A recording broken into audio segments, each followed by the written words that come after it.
Well, hi everyone. We're back. I haven't been on for a while. Our team has been on quite a bit, but welcome. Welcome.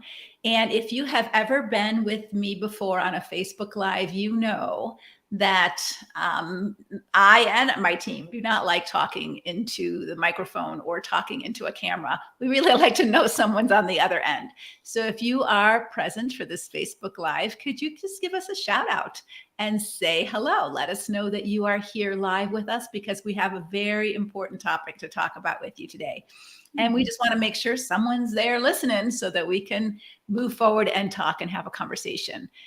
Diane and I can have a conversation all by our lonesome, but it does feel a little lonesome. All right, I got a couple of hellos. Hi, Melanie. Hi, Teresa. Good to see you. Yeah, from Canada. So that's a wonderful country I'm going to be going to. I'm going to be going to Whistler, Canada in September. So I'm looking forward to it. I haven't ever been there. I've been to Vancouver, have to fly into Vancouver and then drive to Whistler. So it'll be an adventure for me. So I'm excited. Hi, Faith. Welcome. All right, Susie, welcome.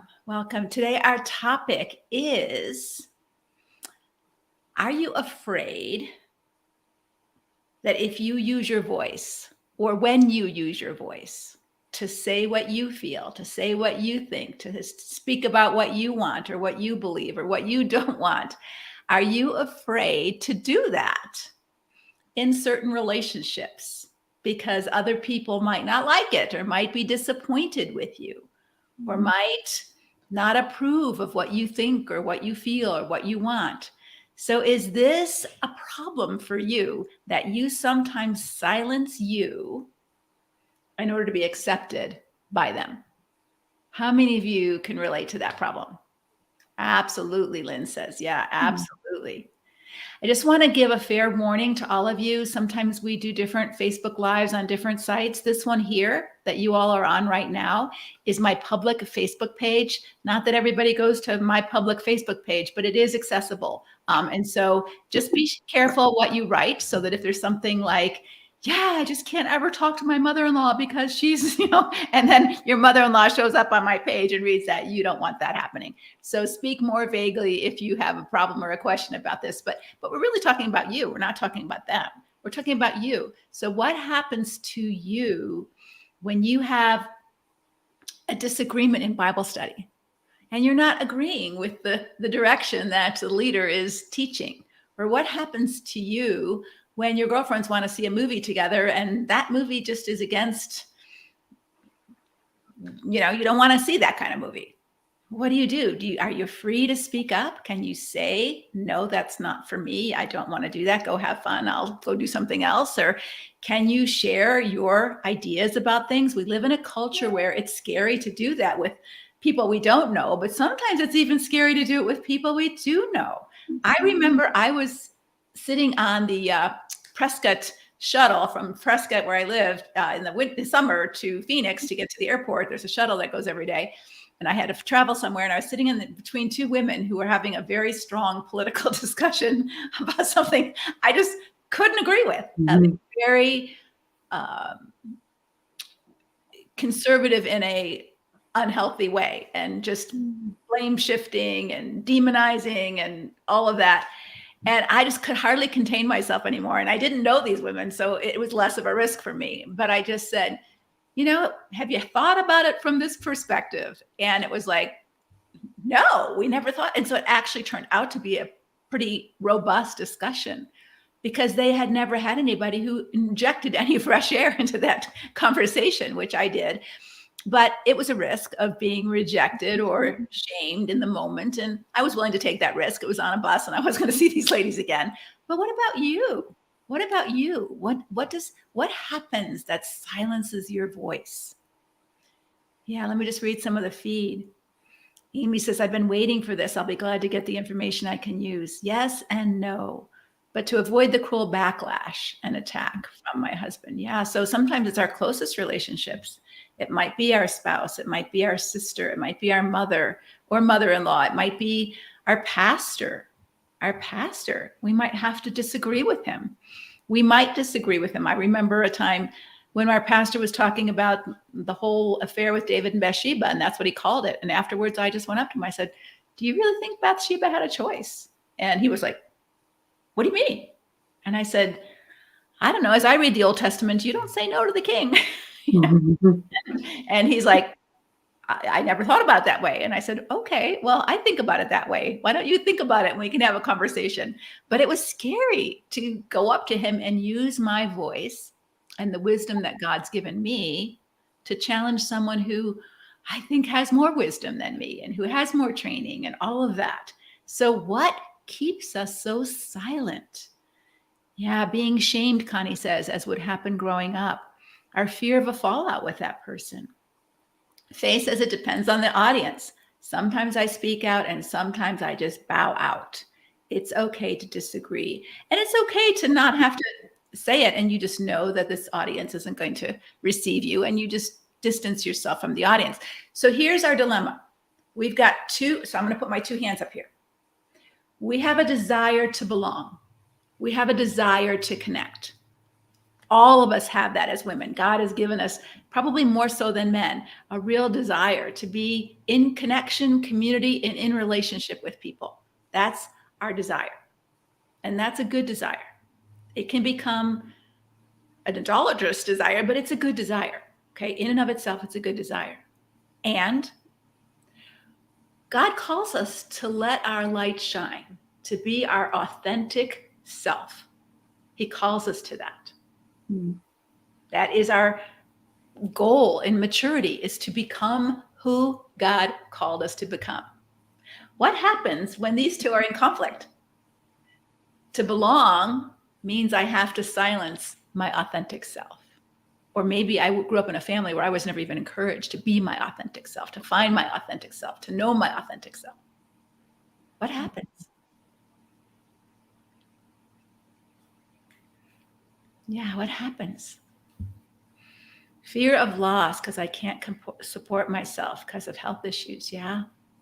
Sometimes we feel like the consequences are grave and we don't know if we can pay that price, right? If they disapprove of us, if they don't like us. What else?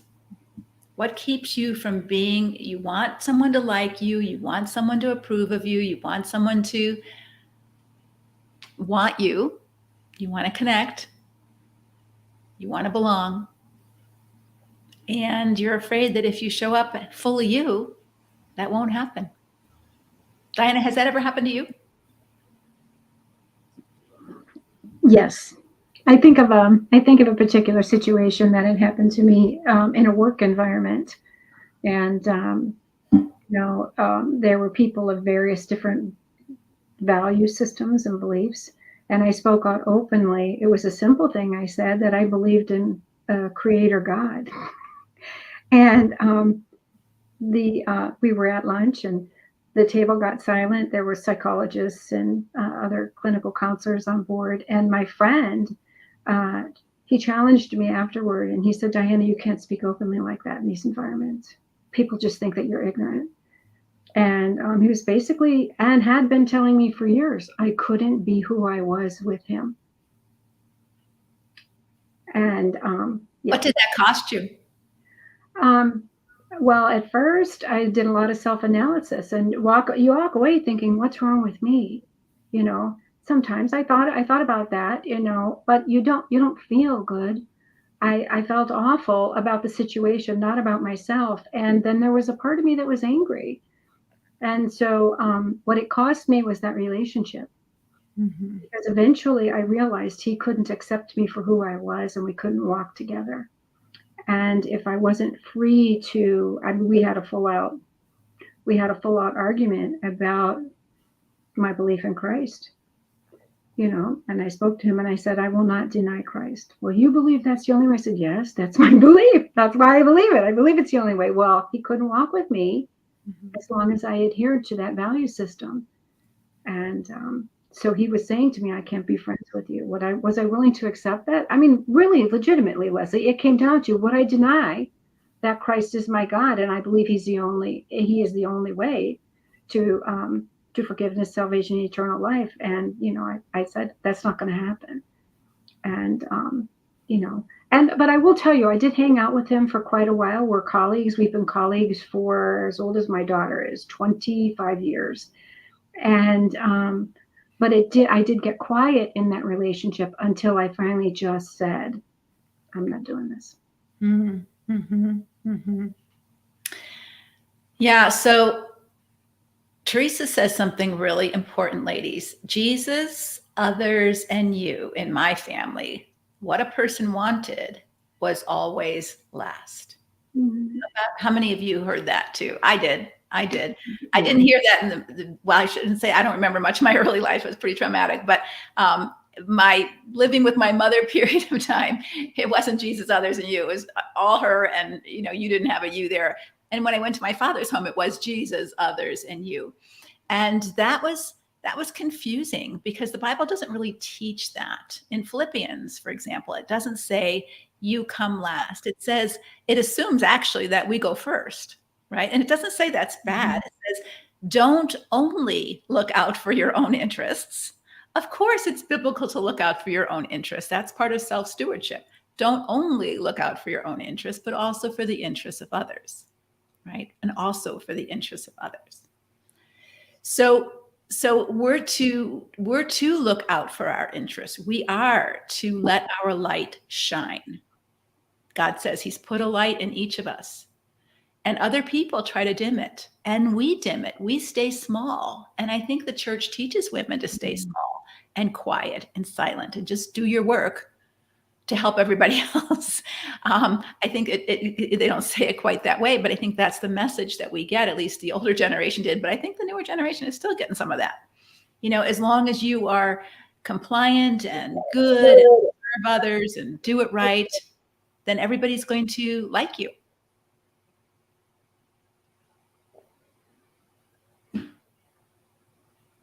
Yeah. Kara's saying words matter. Isn't it something how we miss the words directly in the scripture and only focus on those things that benefit someone else? Faye, I love what you said because this has happened to me too. I don't know how old you are, Faye, but I see a little gray hair in the picture there. At my age, I don't seek approval. I do think there's a freedom that comes with age, that it's like, you know what? I'm not covering my light anymore. I'm not trying to make you happy. Not that I don't want you to be happy, but my goal isn't to show up in a way that makes sure everybody's happy. I want to show up authentically me. And those who like me will want to be with me, and those who don't probably won't. And I can be okay with that. There's an age part of that where you just kind of like, I'm done with all that. I think it's because we don't have the energy to do all that anymore. We're conserving what we have. That's right. 79 and free. Well, I'm not quite there yet, but I'm coming up close behind you. So totally free there. Yeah. Joan says, I was brought up that it was up to me to make others happy. My happiness was not what I needed to think of. I'm just now trying to find my voice. Kara saying, I spent 33 years in a marriage trying to please someone who could not be pleased. I learned the hard way.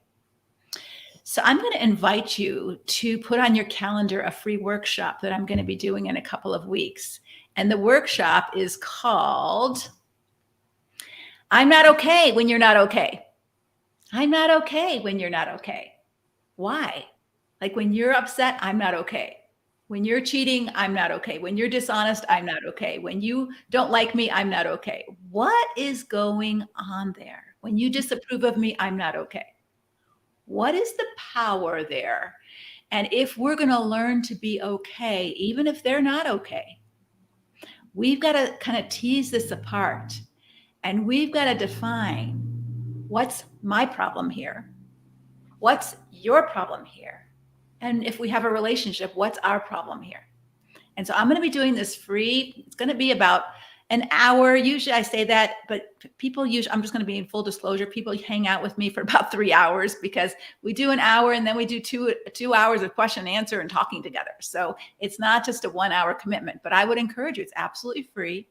We're not going to be on Facebook. It's completely off social media. So you have a little bit more privacy and we can just have a conversation. Because what happens as Christian women is we either silence ourselves because I know that you won't be okay with me. And so then I won't be okay. And I don't want to have a day full of shame or anxiety. So I'll just shut up.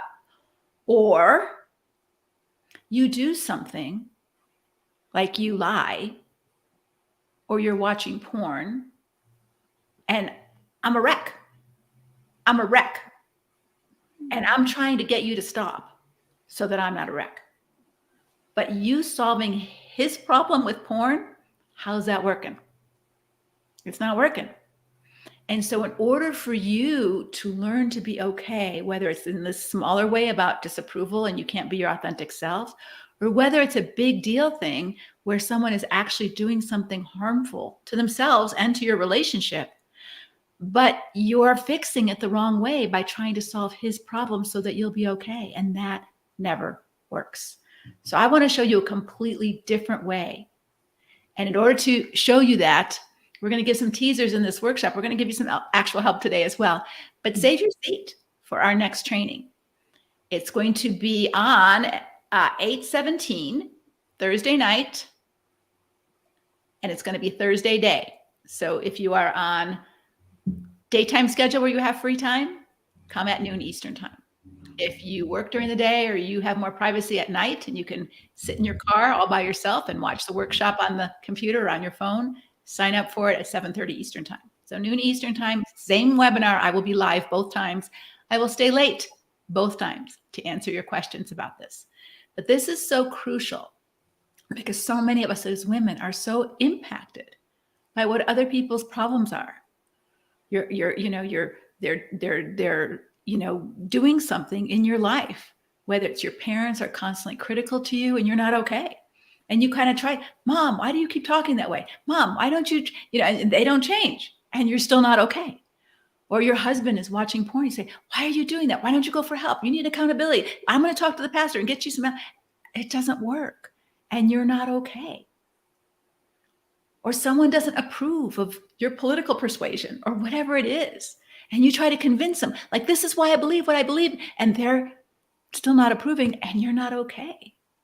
How do you learn to take care of your problem in that minute instead of trying to get them to change so that you can be okay? That's the whole crux to the workshop. And I really want to give you the keys to that because that's such an important issue for so many women because we want their approval so much. Mm-hmm. So let's just take the tiny slice of this. I'm just not okay when you disapprove of me. When you're not okay with me, I'm not okay.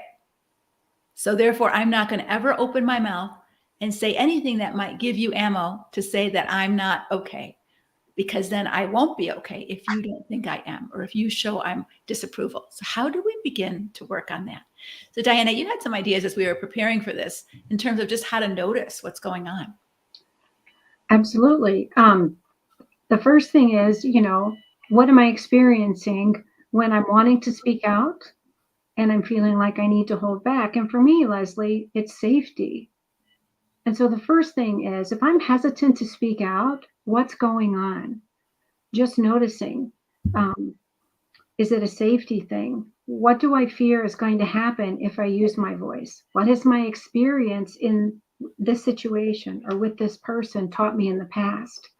And so I don't know about you, but I always feel that stuff in my body. I feel it physiologically and I feel it emotionally. And so just noticing the hesitancy and maybe the fear. Maybe it's that, I know some of the ladies in the chat had said that anger will show up. It doesn't take many opportunities for us to be afraid to use our voice if we've been met with anger quite a bit. We will hold back. And sometimes that's the wisest thing to do, right? I mean, it's like poking the bear. But let me just put it in this okayness. If I need, with a capital NEED, you to agree with me, or for you to understand me, or for you to approve of me, in order for me to be okay, I'm going to be dependent on that instead of God for who I am and what I'm about. And that's the idolatry piece, right? So it might be wise to say, you know what? I'm never going to get him to understand. I'm never going to get him to approve. I'm never going to get her to think that I have a good idea. And maybe the wiser thing is not to cast my pearls before swine anymore, as Jesus tells us. So that's a choice to be silent versus the fear of speaking up. Absolutely. There's a question here, will it be recorded? So yes, And we will send out, for those of you who cannot attend, a replay, but you cannot get the replay if you don't register, because we don't just send out the replay to everybody, because that would be invasive to your email box. So we want to be polite about that, and we don't want to email you about a webinar workshop replay if you haven't said, yes, I am interested in that workshop. So you sign up for that in order to get the replay. But let me tell you the downside of that. Just like you were here right now talking to one another, and not literally, I wish we could just be in a room and have a good conversation together, but having the conversation together, and you see that you are not alone in this, and you see other women who have gotten through this to the other side. That is gold. That is gold for you as a woman, for you as a learner, for you as a person who's trying to do it differently. So that's what the live event gives you. It gives you a conversation with other women while I'm teaching about what's happening in the seminar, as well as a conversation afterwards, to understand you are not alone. There are women who have gotten through this, and you can too. And so it's very inspirational, motivational, and helpful to be live at the webinar if you can, because just watching it by yourself is going to give you information, but it's not going to provide the transformation that you really need to do it differently. So yes, you'll get a replay if that's what your only option is, but it's not as powerful and it's not as helpful, because we don't give you the chat. We don't give you the Q&A portion. We just give you the teaching, which is valuable, but it's not as valuable as the whole thing. And that's why we create this space off of social media, so that we can have a little bit more privacy, and nobody can get on it if they haven't signed up. All right. Mm-hmm. Connie says, I couldn't get my mom's approval no matter what I did. No approval when I married, no approval when I divorced. Finally, at a very late age, stopped needing her approval. And so, Connie, I would ask you, how did that help you thrive when you no longer needed her to validate you? Right? All of us like it. I like you. I would love for you, if you were in my presence, to say, oh, that was really helpful. Oh, thank you. And for some of you who click off and you don't stay any longer because this is not helpful, I don't need your approval in order for me to say what I'm going to say or do what I'm going to do. Right? I know what I want to say, and I know what I want to do. And some people like it and some people don't. It's okay. Isn't that freeing? Wouldn't that be freeing for you?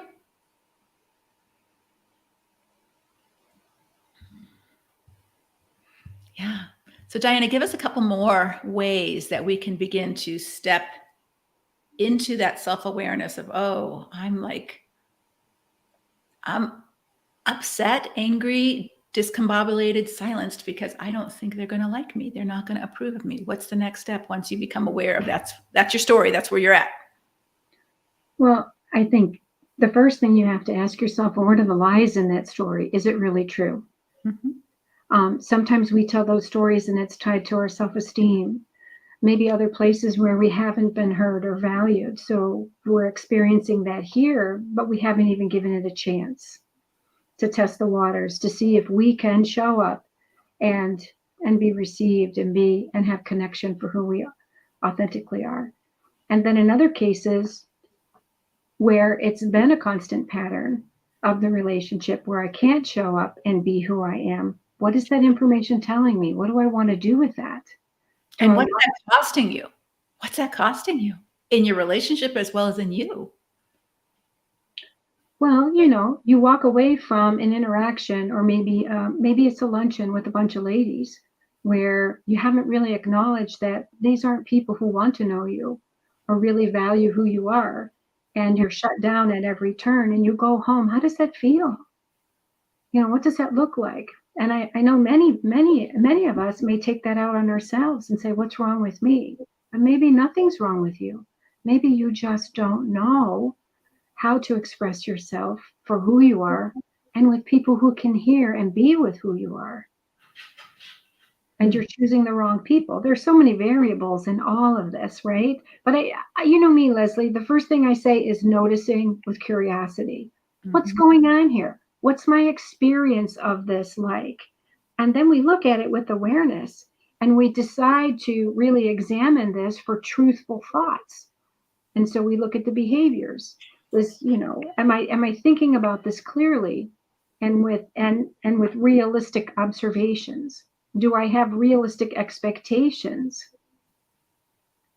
of this relationship?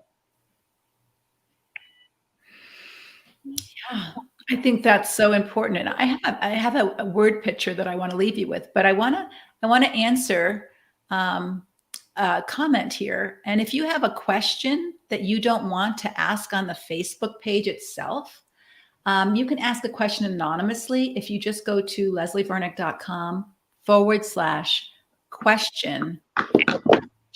If you go to that, and there's some links in the chat there, if you want to not have it on Facebook, you don't want your question seen by anybody, you can just put your question there. And I have a staff person, Amanda, who is taking those and putting it on a monitor for me to read, or so that we can, or Diana can read it so that we can answer your questions, because we want to answer some of your questions here.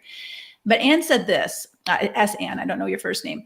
I've been told, and I think this is very common for women to be told, find it in your heart and let it go, without any discussion of the offense and the pain they caused you. Now, there's some good nuggets in there. There's some truth to that, if that's your only option, right? If that's your only option, then how do I let it go when someone has rejected me or offended me or doesn't like what I have to say? However, if you are in a relationship with someone, Jesus has a very different statement about that. In Matthew 18, he says, if your brother or sister, so this is implying you have a relationship with this person. If the bus driver who you don't have a relationship with, or the mailman who you don't have a relationship with, or other people who you don't have a relationship with offend you, yes, you need to learn to let it go. But if you're in a relationship with someone, it doesn't say that first off. It says, go talk to them. Share what happened. Talk about that so that the relationship can be healed, restored, repaired. And Jesus is smart enough and wise enough and realistic enough to know that's not always possible. And so he says, if they refuse to hear you when you've spoken honestly about the pain they caused you, what do? You learn from that. They're not open to repairing this relationship. So where does it leave the relationship? So you've got two things to work on. One is, how do I accept that this relationship is harmed and broken by sin, which the Bible tells us it is, and it's not repairable because the other person won't hear me. They won't deal with it. And how do I deal with my pain about that? And what do I need to do to have boundaries around the relationship so that pain isn't happening on a regular basis, right? And that's your work to do. And we talk about that a lot in our ministry. People think, well, why do I have to do the work if they're causing the pain? Because you're in pain. And you might have the work of boundaries. You might have the work of learning to let go of that relationship. Even though you want it, it may not be helpful or healthy if they're not willing to hear that. So I think this statement that we've been told as Christian women, find it in your heart, sounds like a really noble sacrifice. Just sacrifice yourself and suck it up and just let them do what they're going to do. And somehow Jesus will help you. And I talk about this extensively in the workshop, the myth of the heroic sacrifice for Christian women to make. And I'm telling you, it's not in the Bible that way at all. And I don't have the time right now to unpack it, but please show up at the workshop because I will spend a good deal of time unpacking the myth of the heroic sacrifice. So what was that verse again, Leslie? Someone's asking for that verse. Is it Matthew 18? Jesus himself says. So he has a very different, if it's not a brother or sister, like if it's the Roman guard who's forcing you to walk 1 mile, he's not saying go talk to the Roman guard about that. He's saying, hey, when someone treats you harshly, when they treat you oppressively and you don't have any relationship with them, hey, you don't talk to them about it. You just be the bigger person. You go the extra mile. You turn the other cheek. You be the bigger person. Don't retaliate. Don't treat them as they treated you. That's what Jesus is saying. But in a different passage in Matthew, he says, hey, but if they're a brother or sister and they sin against you, he's not saying, and remember what I told you about the Roman guard, just turn the other cheek to. He's not saying that. Yeah. He's got a very different approach there. And so we're talking about people who we're in relationship with, whether it's a brother, a sister, a mother, a father, a husband, a wife. And sometimes those relationships get broken and harmed, not because of the sin necessarily, but because the sin wasn't acknowledged and it wasn't dealt with and it wasn't changed, and it's still happening again and again and again.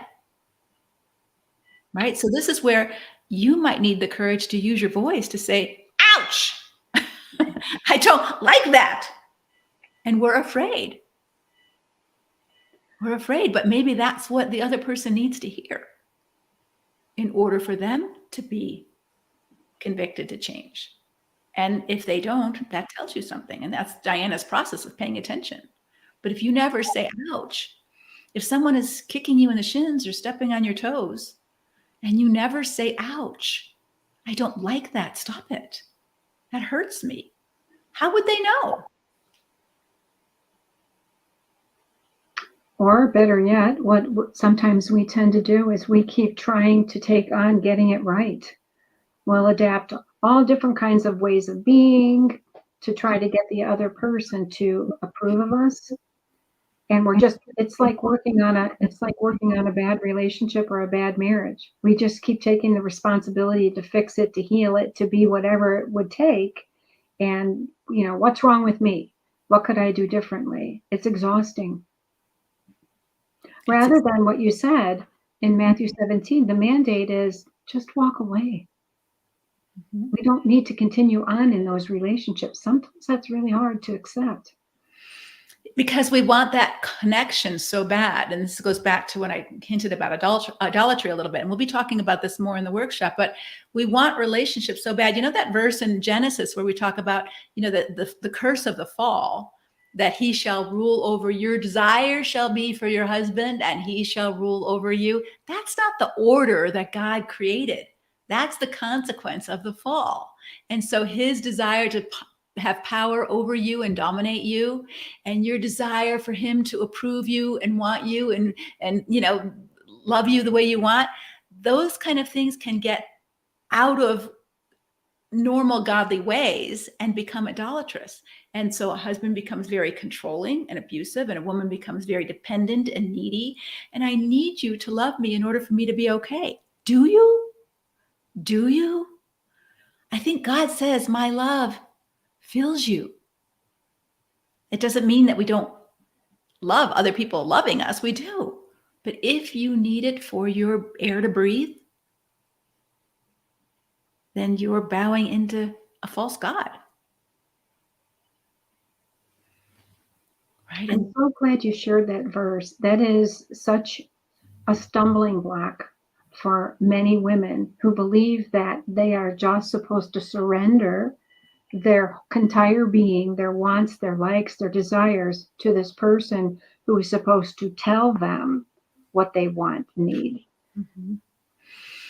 Yeah. So what might be possible, ladies, if you stop telling yourself that story, if you didn't believe that anymore, if you didn't believe that God made you as an object to use to make everybody else happy and make their life work? Because that's what you're believing if you treat yourself that way, right?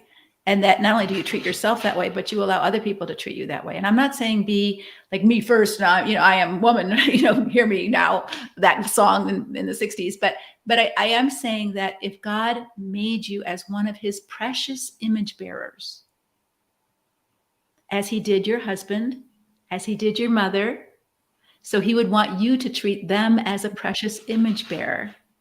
But what would be possible if you started to treat you as a precious image bearer and not just as an object, a wife, a mom to be used and abused at the other person's whim? What might be possible for you if you believed God created you as an equal image bearer, and your job is to let your light shine? What might be different for you? What might be possible for you? Yeah, Faith said you start living for him and hear his direction. Absolutely. I would be closer to God and confident in him. The most important relationship would be my best one. It would. Yeah.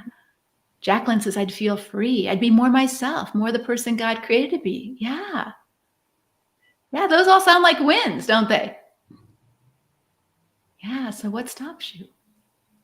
What stops you from believing God over the lies in your head, or the lies that your parents told you, or the lies that your husband tells you? I think I could step out of my comfort zone, willing to be God's vessel. Alice says, what about the promises we both made many years ago to God and each other? Isn't commitment important? Absolutely. Commitment's important. But if you're both committed to working on a relationship, then what might be possible if you both were committed to treating each other as image bearers? Which is what you promise in marriage, right? When you say, I promise to love, honor, and cherish you all the days of my life. Isn't that the commitment that we make? I promise to treat you as I would myself, as a precious image bearer. And when I fail in those promises, which we do as sinners, and my spouse says, ouch, that hurt, or hey, I don't like that. Our commitment in those vows is, I care about that, and that matters to me. But when your experience is that someone says something out of their mouth, I'm committed, but their actions show completely different, I tend to believe their actions over their words. And I think God does too. God says, if you say you have faith and you don't live it, your faith is meaningless.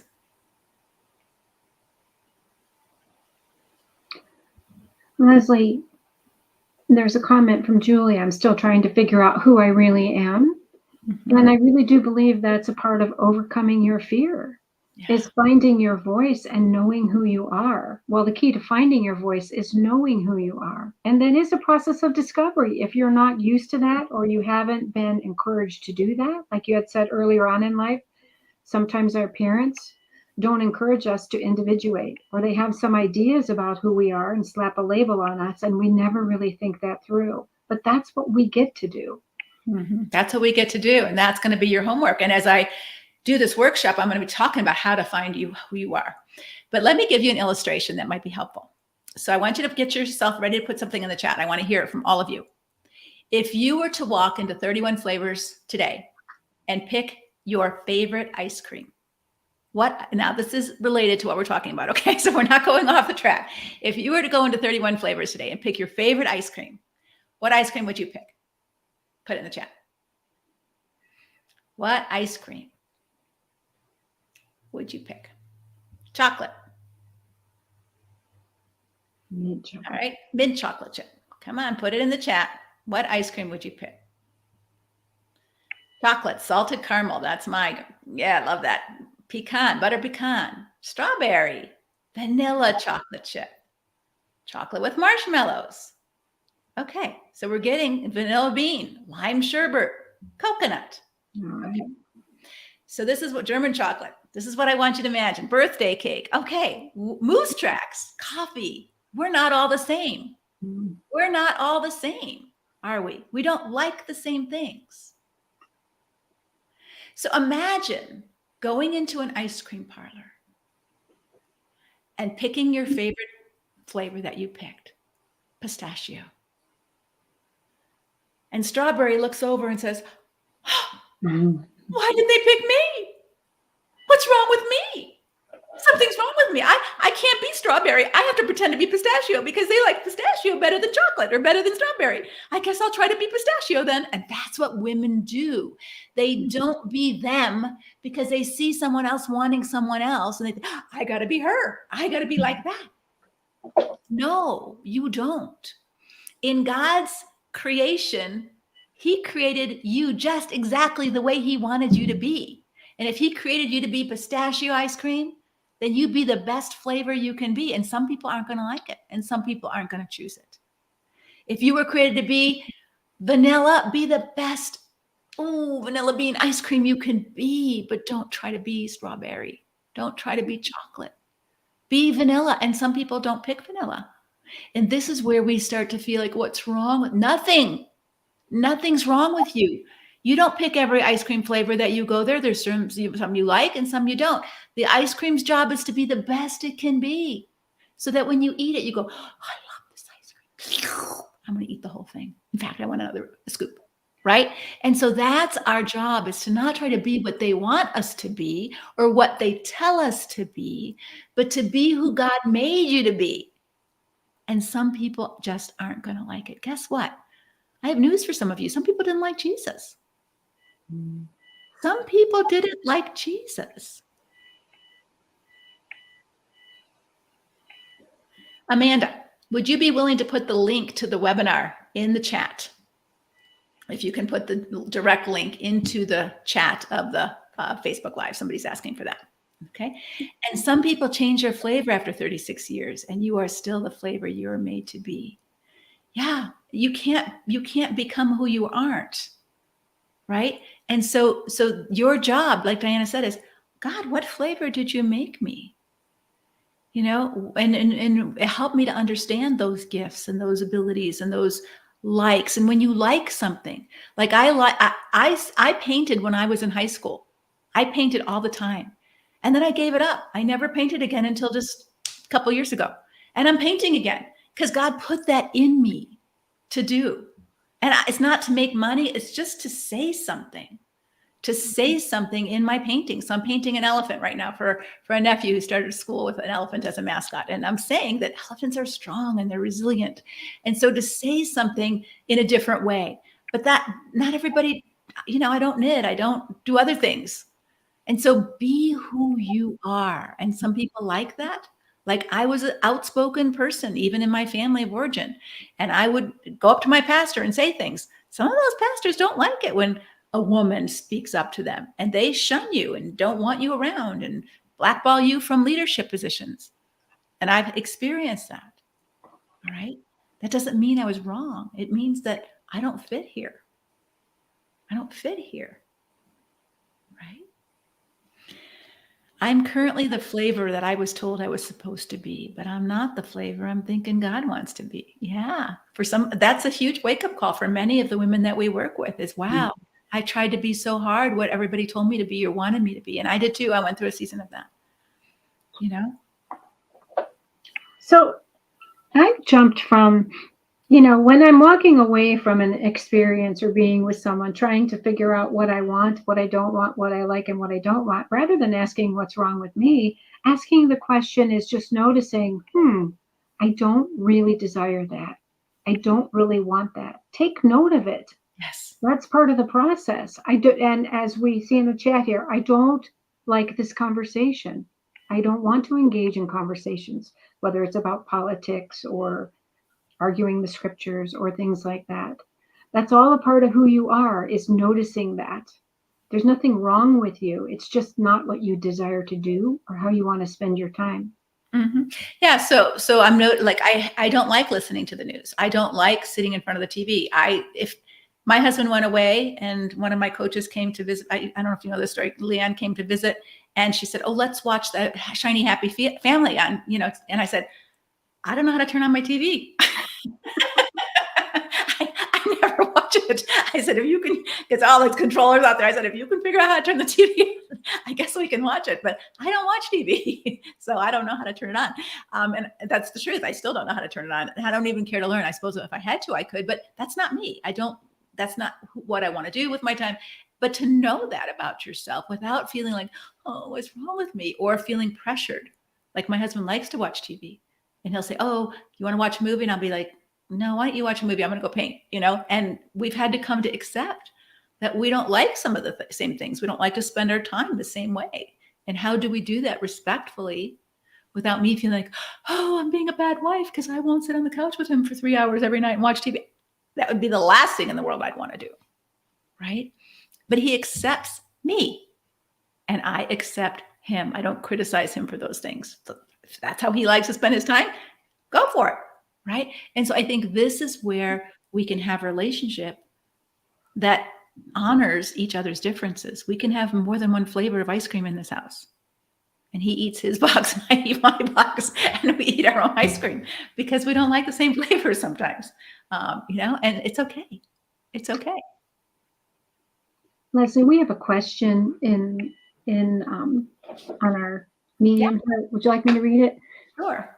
What if your husband blows up when you use your voice? I want to say my opinion, but often my spouse/adult son will come back at me very strongly, angrily. It automatically goes into an argument, so I tend not to be direct with them because it's different from what they think and therefore wrong. So this is very hard for many women to come at. So I think you can do two things. One is you can try a different approach and see if it works. So a different approach might be like, hey, I don't really want to have a discussion about this, or I don't really want to argue about this, but I want to let you know that I really disagree with that. Okay, so it's not open for debate. I don't like that. Right. And it's just a statement. It's not like I'm going to change my mind or I'm going to, I don't want to debate this. So you can preamble your statement by saying, I don't really want me to have a conversation about this, but I need you to know that I'm really unhappy about this and I don't like it. Or, I don't want to buy this and I'm not okay with this purchase. So you might just declare versus converse. Right. And they may still disapprove of you or think you're ridiculous, but by not engaging in an argument or a debate of who has to win and who has to be right. I think this is often what happens in individuals and families of there has to be a win-lose conversation. And so if you could just say, hey, I'm not saying you're wrong and I'm right. I'm just saying I think differently about this. Right. So it's not like I'm wrong for not watching TV and my husband's not wrong for what or wrong. It's like, hey, we want to spend our time differently and that's okay. So I'm not going to be critical of how he chooses to spend his time and he's not going to be critical about how I choose to spend my time. Right. So I think those are ways to create some fresh air if he doesn't have to be wrong and you have to be right. But I'm just different. I think differently than you. I come at it differently. I'm from a different perspective. So I think, and even having a curious conversation, help me understand why you're so sure. Let me just turn off my phone. Hold on. Help me to understand why you're so sure that you're right. So that, and that may go nowhere. So you can try it. You can put your toe in the water. But then the second thing I would say is Jesus is very clear in Matthew chapter 7. So we talked about Matthew chapter 18. In Matthew chapter 7, I think it's 7. It might be 6, but I think it's 7. Jesus starts by this conversation by saying, don't judge one another. So don't condemn, like you're wrong and you're full of, that's not our place. We might discern, I don't agree with you. I'm not thinking that's the right decision, but it's not our place to judge someone. So Jesus is saying really clearly, do not judge. The second thing he says is, hey, if you have to have a conversation with someone about something they've done wrong, take the log out of your own eye before you try to take the speck out of their eye. It doesn't say don't take the speck out of their eye. It says do some self-work first. Make sure your heart is right. Make sure you have a humble attitude, all of those kind of things. He's talking about conversations and relationships, right? So he's saying, don't judge because I want you to have good relationships and people are different. Don't criticize someone else if you're not going to do your own work and making sure you have a good heart and you have a right reason for saying what you're going to say. Right? Take the log out of your own eye before. It says not, don't take the log out of someone else's eye or the speck, but make sure your heart is in the right place. And then the third thing he says is really interesting. He says, don't keep casting your pearls before swine, lest they turn on you and trample you with it. And so he's also saying, there's some people that a conversation is impossible. That every time you try to open your mouth and share your pearls, they will trample you with it. So don't do it. Don't keep casting your pearls before swine. And so I don't know where you are in those triads, but I might try a softer approach in terms of, I don't have to be right and you don't have to be right. I just want to be different. And I have a different opinion on that. And see if there's room in your family for differences. And no, I don't want to argue about my opinion. It's my opinion. And I'm not trying to convince you of my opinion. I just want you to know how I think about this. Right? It doesn't have to be unity on everything. And so see if he can handle you being different. Not wrong, but just different. And if he still can't handle that, then understand you can't keep casting your pearls before swine, because he will hurt you with it. Anybody else have a question? I think there's another one. Let me answer this. Let me ask you, read it, Diana, and you answer it. If your husband has irrational behavior and constantly pukes on you with verbal abuse, how do you handle that? Should you separate or stay in the same house and get counsel? Well, I'll take the first part of that. How do you handle that? What would I do with that if someone was constantly puking on me with verbal abuse? I would withdraw. I would not share my heart with them. I would not engage in conversations. I would seek self-protection and emotional safety, whatever that looks like. And so, I wouldn't keep trying. If that is the constant repetitive pattern, why would I enable that abuse for myself? So putting up some protective barriers. And then, we talk about this gray rocking where you're just neutral, right? And you don't really open. It's not a reciprocal conversation or relationship where there's connection. So there's no ability to have connection. And so then what do I need to do to stay strong? And that would be the answer to the second part of that question. I don't know. Should you separate or stay in the same house? Definitely find support and counsel. Mm-hmm. Yeah. So if your husband physically vomited on you, like all of us vomit sometimes, like physically vomit, right? Everybody has to vomit sometimes. Something's wrong and you vomit. You don't intentionally do it on someone else, right? If you have to vomit, you do it privately because you don't want to dishonor yourself by puking in front of people and puking on people. That's disgusting, right? It's disgusting for everybody involved. So if someone is verbally doing that, it's wrong. It's disgusting. The Bible tells us not to do it. It's sinful. So I have a couple thoughts. One is if you physically vomited on someone because you were in a seat and you couldn't get out of the airplane fast enough and you were, and it ends up on someone else. Most normal people would be horrified. They would be embarrassed. They would be ashamed. They would be apologetic. They would say, "Oh my gosh, I'm so sorry." They wouldn't do it again and again and again and again. So your husband constantly pukes on you. And so his problem is that he pukes on you. This is what we're going to be talking about in the webinar. Okay. What's his problem? You're not okay with that for sure. What's your problem? You let him? Why? You're too close to him to let him do that? You're not having good boundaries? Why? You're afraid of him? Why? You stay with him? Why? I mean, those are good things for you to think about. What's my problem here? I don't like it. I'm getting beaten down. I'm getting physical. If I smell puke, guess what happens to me? I start to want to puke myself. But it happens with the verbal vomit too. When someone is verbally vomiting on me, guess what I'm tempted to do? I'm tempted to verbally vomit right back, right? Because those kind of emotions are contagious. Studies show that, and God's word says that. Don't befriend an angry person lest you become like them. So what's your strategy to get away from the vomit, to not be in this place where he has access to you? Those are called boundaries, right? When someone is doing something damaging to you, why does he still have access to you? Those would be the questions that I would ask you to think about. And sometimes it's our misshapen Christian beliefs that say, I have to be the heroic martyr that we just talked about, that I'll be covering in this workshop. So I would highly encourage you, because his problem is he verbally vomits. Your problem is that he's doing it again and again and again, and you're not having any safety measures for yourself to protect yourself against that. And your marriage problem is that your marriage is going to go downhill even more as long as he keeps doing it and you keep letting him. This isn't a solution to the marriage problem. It's just going to dig it deeper.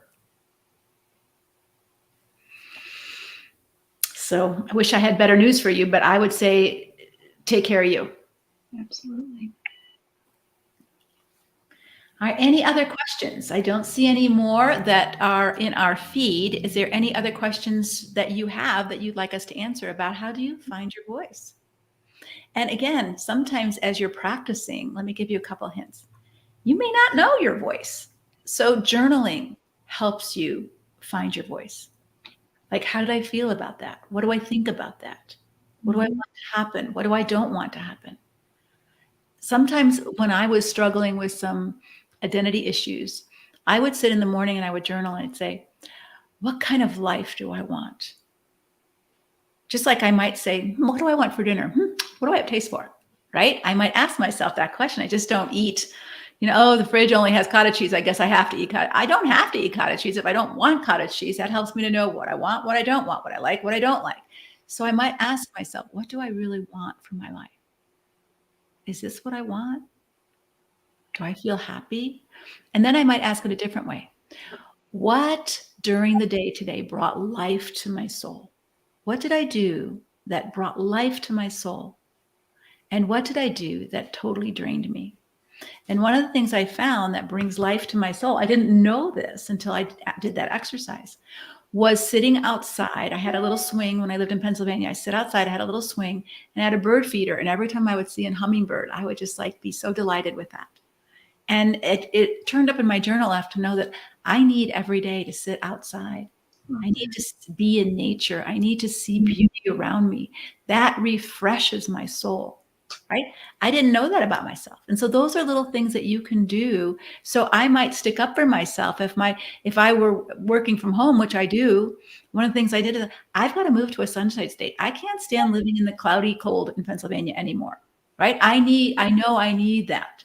So now I live in hot Arizona, which is much better for me psychologically and emotionally, right? Because I know what I need. And so speaking up for yourself, having a voice, saying those things. But if you don't know, you couldn't say until you start to pay attention. Yeah. So start to pay attention. Any other questions, Amanda, that you see anywhere on the feed? We have one question, Leslie. Selena is asking, my husband is controlling and is constantly talking, a word salad. So he never gives me a chance to talk. How can I stop the word salad? The only way that you can't stop him from talking, you can stop you from listening, right?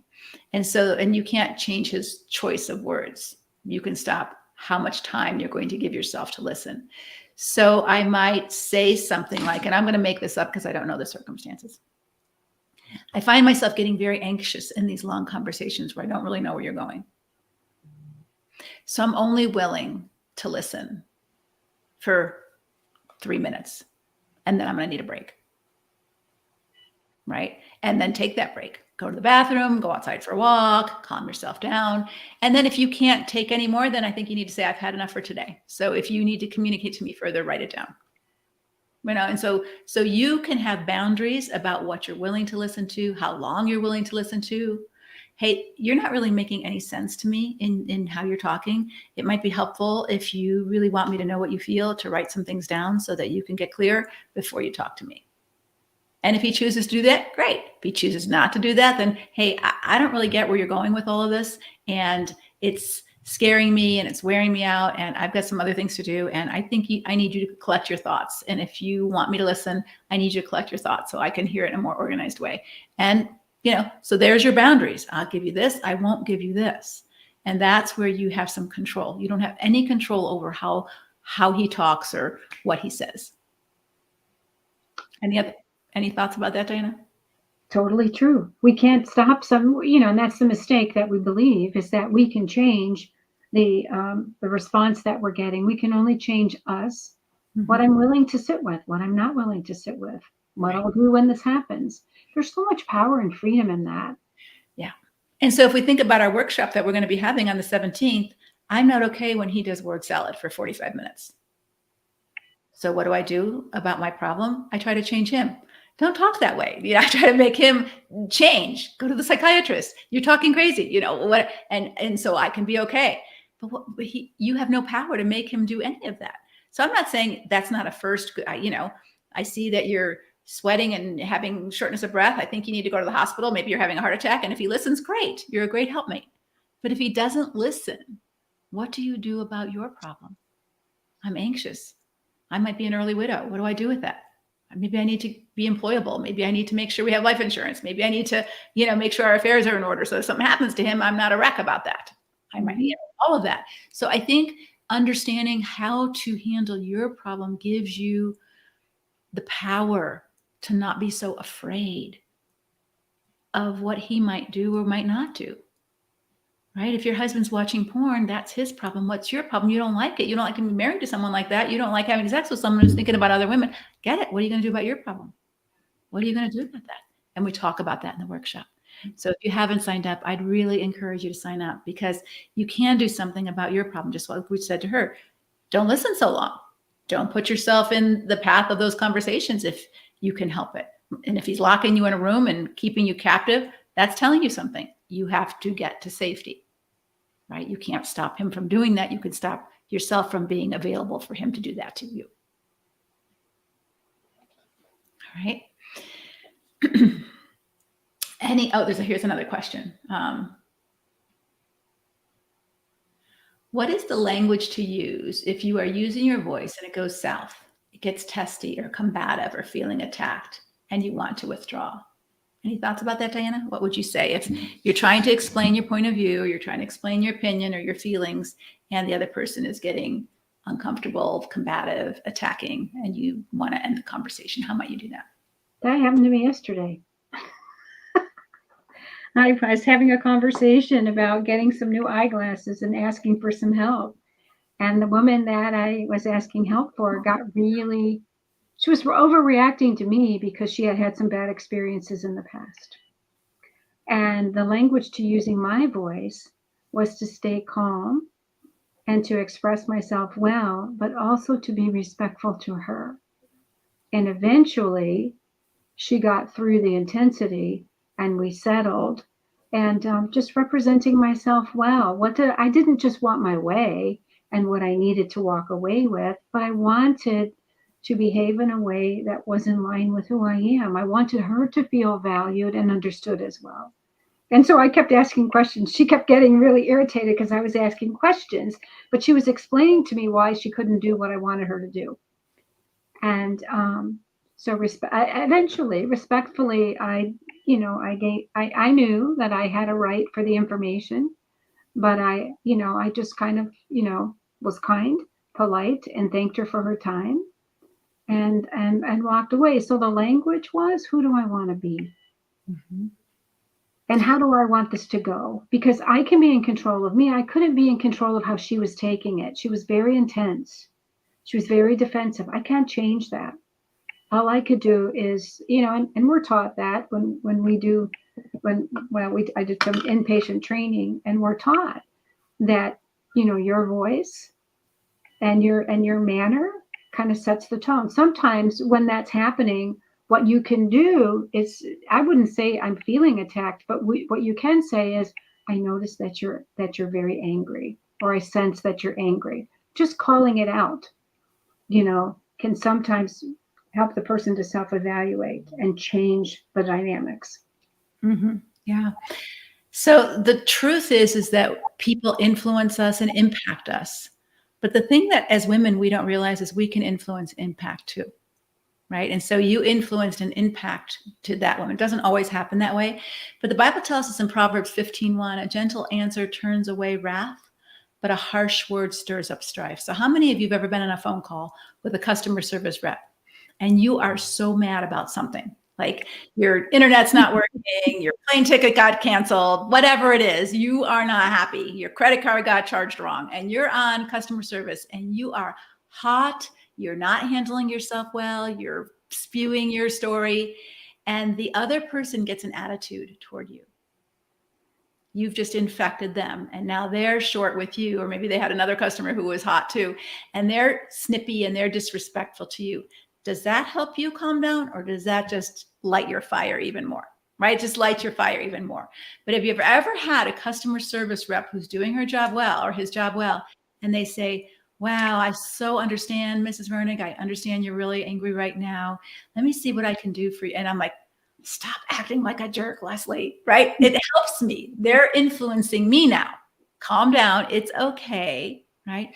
And so if you're in that situation, to say, hey, I'm not meaning to upset you. I'm not meaning to argue with you.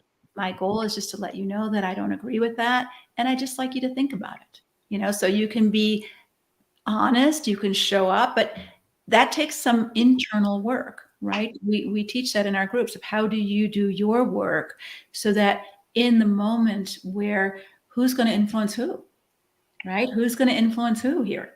Because he can influence you with his wrath and you can influence him with your gentleness. And I've seen it happen. And that's what, even in conflict or, when you've got a school shooter, you've got a hostage situation, those policemen are taught how to de-escalate the situation so that worse doesn't happen. And we can learn to do that too. And it's not a placating, fawning answer. Whatever you want, I'll do it. That's more of a trauma response. But a gentle answer, sticking with what you're saying, and showing empathy. I can see this is really upsetting you. I'm not sure why. I'm just trying to tell you what I think without backing down, but do it gently. And you try to be the influencer in that situation. Sometimes it's helpful and someone can kind of calm themselves down, or they don't. And that tells you to say, well, then how about we just stop for now? Right? Or Diana, if the woman continued, she might have just said, I guess I'm not going to do business here, and walk out. Right. So I think those are the ways that you decide how you're going to handle yourself in those moments. Well, let me just say that I wasn't not physically affected by what was happening. I could feel myself flushing as she got more and more intense. So it's a challenge to practice this. Yes. So it's not easy, but we get better and better at it.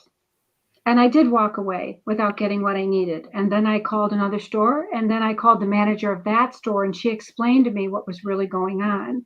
And that's how I knew it wasn't about me. And I was so grateful that in that moment, I was able to control my reaction because, I was thinking all those things too, Yeah. Mm-hmm. Yeah. And I think walking away from something and you don't get what you want, but you feel good about the way you handled it, I think is a win. All right, we have a couple more questions. I realize I really need approval for him to say I'm good enough and I am enough. And he says the opposite of that. How do I stop needing someone to tell me I'm enough? Okay. I'm lost. What was that question again? I was reading something in the chat. Okay.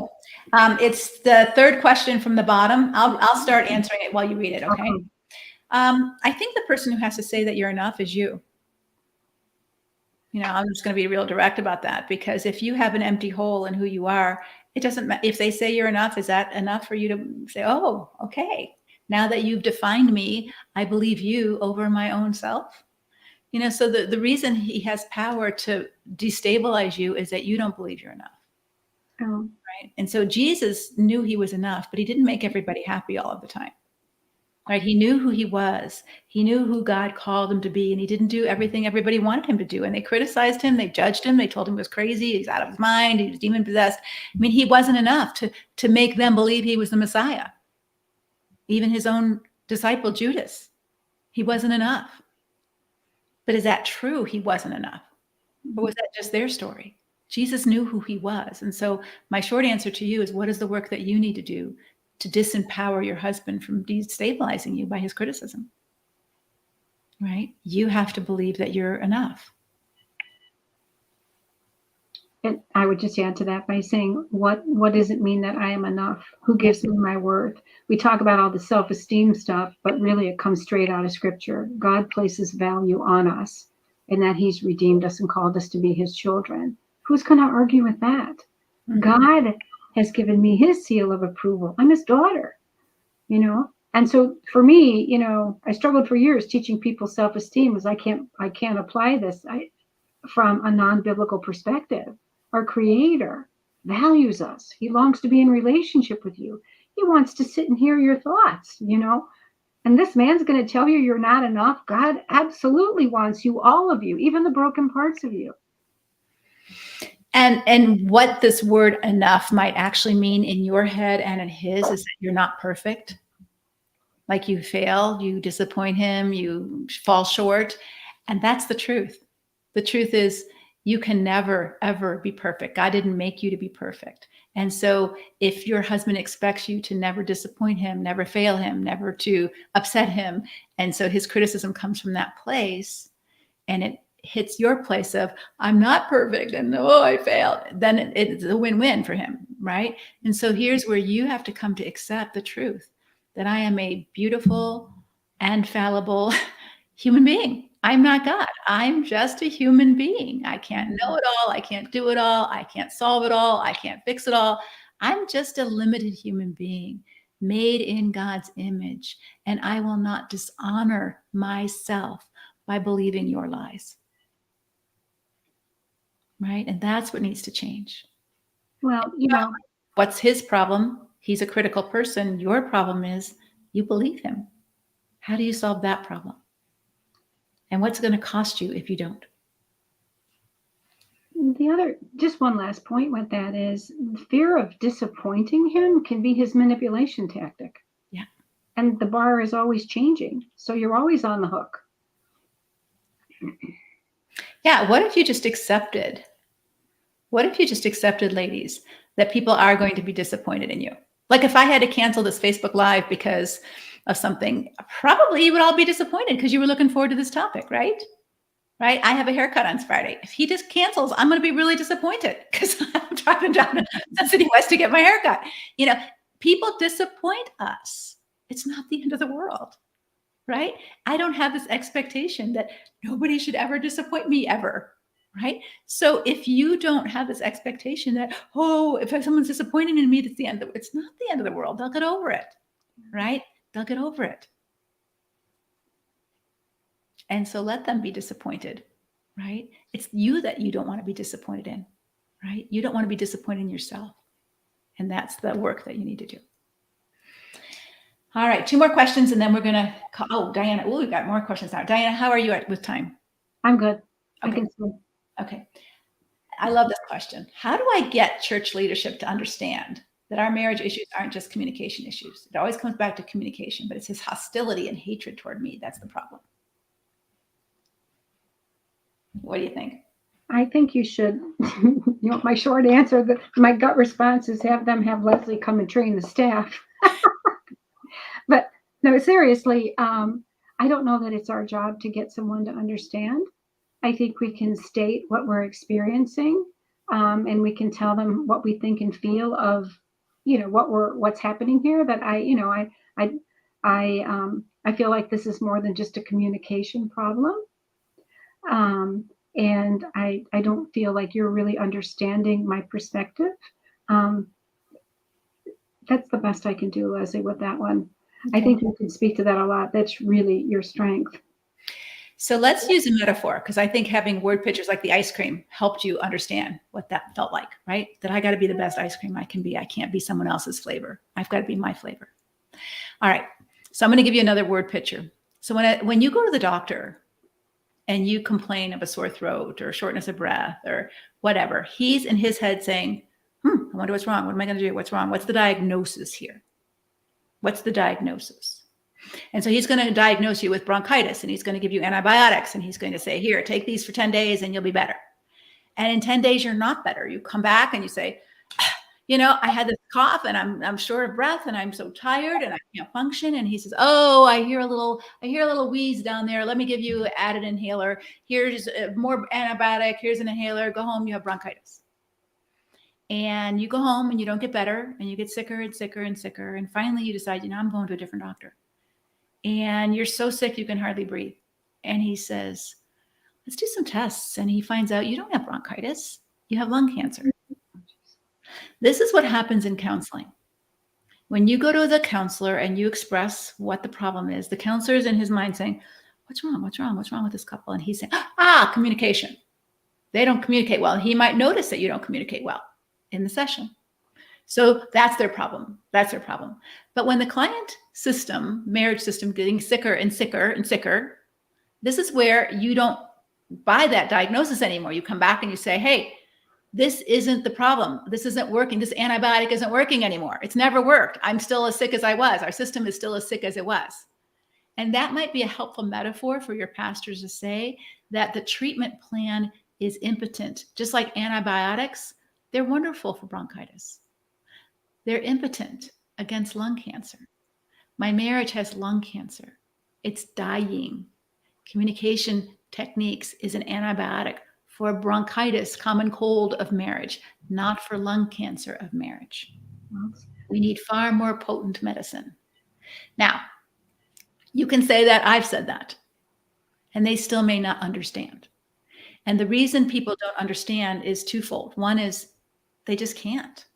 They don't have categories for that because they're so committed to saving the marriage that they can't even. I was having a conversation with a pastor just the other day, and he was so committed to saving the marriage that he was asking the wife to take the myth of the heroic sacrifice, right? And I said, so are you saying, Pastor, that divorce is the worst outcome for this family? And he couldn't quite say that because what he was asking is, hey, in order for the marriage to survive, the wife has to die, the children have to die emotionally, and sometimes even physically, but the marriage will stay alive. So I'm saying, is that the best outcome? The worst outcome is the divorce? Wouldn't the worst outcome be the marriage stays sick, the wife stays sick, the children stay sick, and the husband stays sick? Isn't that the worst outcome? Which is going to happen, right? But church leaders have a hard time understanding. And so I think there's twofold here. You can do your best job at explaining, like we just talked about. They may not be able to understand. They may not want to understand. And here's where you have to make a shift. I don't need them to understand or approve if I decide that this treatment plan isn't working and I choose something else, right? And I think this is really important because we give other people a lot of power. If I'm going to the doctor and the antibiotic isn't working, I'm not going to keep asking my doctor. I'm going to find a different doctor if he's not listening and understanding. Mm-hmm. You have that right. You have that choice. You can choose a different helper. You don't have to stay stuck and helpless. He doesn't have power over you as a pastor to decide for you your treatment plan. That's your responsibility because it's your life, it's your marriage, and you can make different decisions. So don't get locked into, I have to get them to understand. They may not want to. I mean, Jesus tried real hard to get the Pharisees to understand. And he finally said, you are like whitewashed tombs. You're dead inside. You do it all on the outside, but there's nothing on the inside that is hearing. You don't have ears to hear or eyes to see. And so you just don't. So you might need to come to peace with that. Okay. I don't know if we'll be able to finish all these questions. Will the webinar help you with low self-esteem? The webinar will help you to find you, and it will help you. It's not focused on that, but there's some things in there. So I'll answer that real quick. My husband filed for divorce a month and a half ago, and I asked him if he can legally drop the case to at least make it work for the kids before I hired a lawyer. He said he's done everything and there is no point. Now a family member reached out to him and asked him why he filed, and he said he still wants to work on his marriage. He doesn't want to lose his marriage, and it's my action that forced him to file for divorce. What do I do? He wants me to forget the 9-month hurt easily because he said he was sorry. I don't know that we can really tell you what to do because we don't really know what happened. There seems to be a lot of missing pieces here, and I respect that because it's on Facebook and all that. So I think that you need to, he reacted to what you did about what he did, so you did something about what he did for 9 months, right? He didn't apologize sufficiently. He didn't show sufficient repentance or remorse or whatever, or care for the impact that he caused you. And so you made some comments that caused him to then say, I'm done, right? So I think both of you have some immature reactive pieces to pain and suffering that may need to be looked at individually, and whether he's willing to do that and you're willing to do that would be my best advice, is to say, hey, both of us need to do some work because we made a mess of the mess. All right. So there's a mess, and then we made a mess of the mess. And there's 2 layers to this. And how do we unpack that? And if you can have a wise people helper who can help you do that, that might be worth a shot. But I don't know that you can make someone want to stay married if they don't want to be, right? Or guilt trip them into doing that because it's just temporary. If they have no heart to change and to work on things, don't kid yourself into saying you can make something work that's not going to work. Any thoughts on that, Diana? I thought that was well said, Leslie. Okay. What are some options for boundaries around a spouse who intermittently uses porn?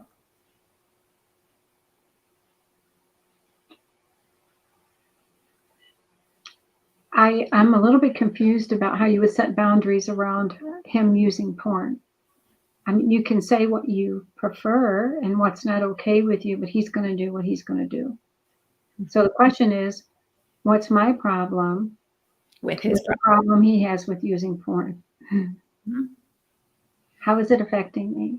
What is it that I want to stop happening to me as a result of him using porn? Yeah.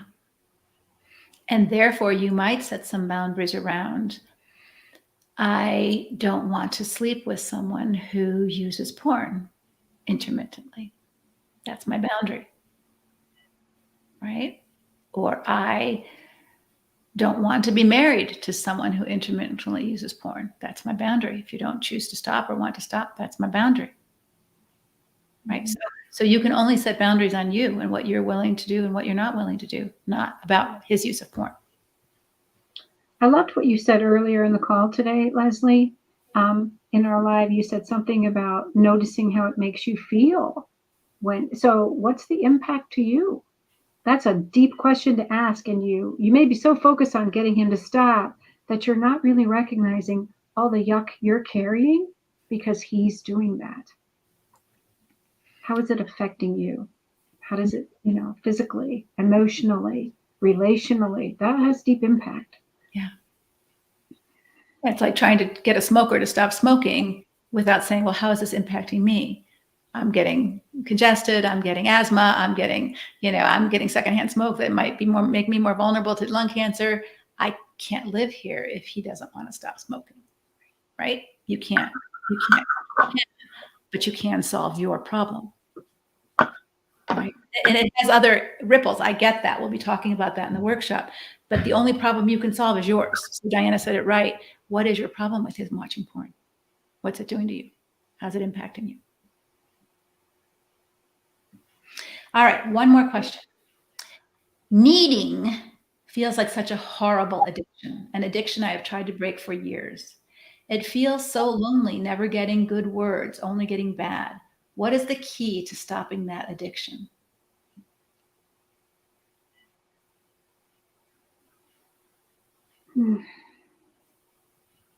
I don't think Go ahead.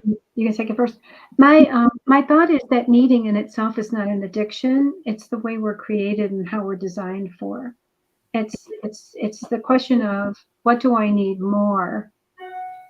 What do I need most? What's the priority I'm putting on this? When it becomes such a great need, what am I willing to do just to have this? And what am I willing to give up? Yeah, and I think I'm going to specify it even more, needing it from him, right? So the truth is, Diana's right, we have needs. God wired us to need people and need connection, right? We don't function well in isolation. And so he has created us to live in community, in families, in people groups, in congregations. He's aware that some of those people will do that really well and some of those people won't. That's why he gives instructions in his Bible about that, how to handle troublemakers in church and all of those kind of things. They're still in the body of Christ. They're still there, but they may not be someone you get much from, right? Because they're immature, they're not able, or they're still struggling with stuff. So if you say, I need love, that's true. I need him to love me or I will die is idolatry. That's where it becomes an addiction, right? So I think it's important. I need love. If I'm not getting it from him, where else am I going to be able to develop relationships that are loving and kind? And it may not be in the sexual realm if I'm married to him, but it certainly can be in the emotional realm of good women friends who care for me, good people in the body of Christ, my pastor, my doctor, other professionals who may care for me and show me love. So I think it's important to understand we do have needs, but I need him to love me. I need him to value me. I need him to understand me. That may not happen.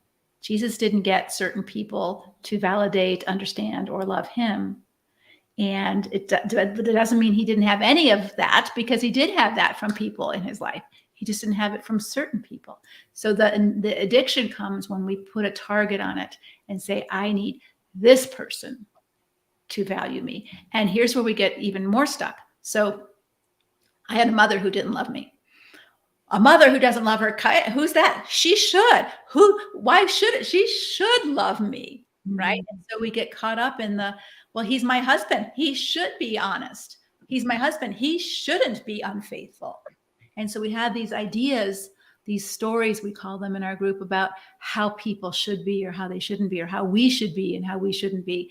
And they cause trouble because it is just how it is. It's not how it should be or shouldn't be. Our whole world isn't how it should be. Right? So when we live by the shoulds, we are in turmoil constantly.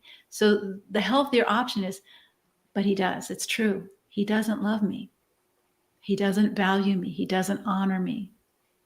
Now, what do I do about my problem? I need relationships. I need healthy relationships, and I'm being harmed by this person. What are my steps to get healthy and safe and strong? And that we'll be talking about quite a bit in the workshop. So if that's where you're at, and the person who's hurting you, and you can't fix their problem, but their problem is impacting you in such a negative way that you're getting harmed, we want you to know how you need to deal with your problem. And it's not leaving him, it's developing something we call core strength. And I want to show you how to do that.